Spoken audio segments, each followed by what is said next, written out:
Bonjour tout le monde, je m'appelle Ferry Mohamed et je suis très passionné de l'espace. On va parler aujourd'hui de ces corps qui gravitent dans l'espace et qui stimulent beaucoup de scientifiques et qui suscitent beaucoup de crainte et de fascination. Je vous retrouve juste après ce générique.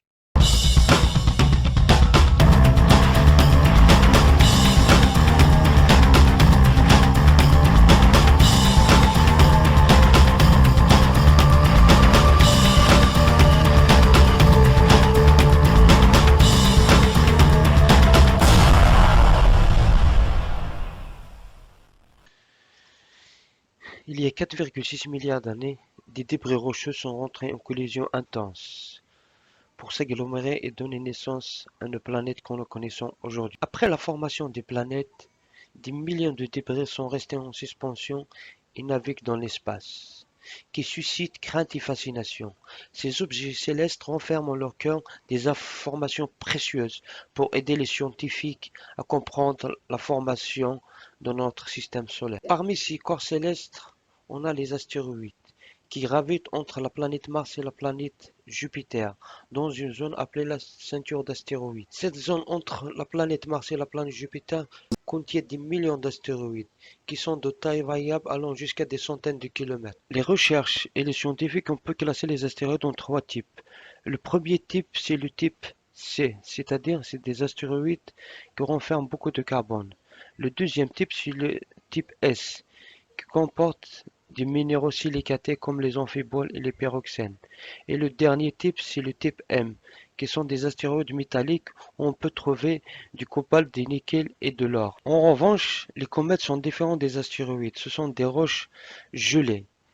Généralement, les comètes se retrouvent au-delà de Neptune, dans des régions éloignées du Soleil, sont des régions plus glaciales. C'est pour cette raison que les comètes sont des corps glacés. Lors du passage des comètes devant le Soleil, ils laissent une queue lumineuse. C'est ce qu'on appelle une sublimation, c'est-à-dire les comètes passent d'un état solide directement à l'état gazeux. Au cours de la trajectoire des astéroïdes et des comètes, il arrive que les astéroïdes et les comètes se fragmentent et laissent des petits cailloux ou des petites roches qu'on appelle généralement les météoroïdes. Par contre, si ces astres pénètrent dans notre atmosphère, ils laissent une partie lumineuse. C'est ce qu'on appelle les météores. Comme on l'a dit précédemment, ces astéroïdes qui gravitent entre la planète Mars et la planète Jupiter entrent en collision.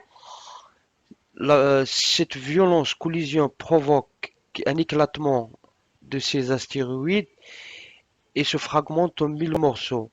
Et ces débris partent dans tous les sens, ils arrivent qu'ils quittent leur trajectoire initiale. C'est pour cette raison que ces petits morceaux pénètrent dans notre atmosphère et atterrissent dans notre sol.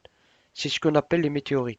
La classification des météorites nous offre une gamme très variable qui dépend de leur origine. Les scientifiques ont utilisé aussi beaucoup de critères, à savoir leur composition minéralogique, leur texture et enfin leur géochimie. Sur cela, on arrive à la fin de cette vidéo et je vous remercie beaucoup de m'avoir suivi et je vous souhaite une bonne soirée. Bye bye, à la prochaine.